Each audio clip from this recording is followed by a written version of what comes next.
अध्यापन प्रक्रियेत पुढीलपैकी कोणत्या गोष्टींचा समावेश होतो? हा प्रश्न टी 2013च्या पेपर 2 ला पडला होता. नवीन ज्ञान देणे, कौशल्य विकसित करणे, विचारांना चालना देणे, भावविकास घडवणे. आणि ऑप्शन आहेत अ ब क, अ ब क ड, क ड ब, अ क ड.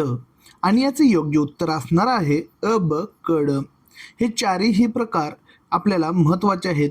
नवीन ज्ञान देणे, कौशल्य विकसित करणे, विचारांना चालना देणे, भावविकास घडविणे. चला तर याचं स्पष्टीकरण जाणून घेऊया.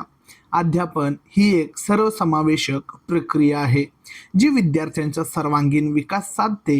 यामध्ये विद्यार्थ्याला नवीन ज्ञान देणे, त्याच्यात विविध कौशल्य विकसित करणे, त्याच्या विचार क्षमतेला चालना देणे आणि त्याचा योग्य भावी विकास किंवा संवेग विकास घडवून आणणे या चारही महत्त्वपूर्ण बाबींचा समावेश होतो.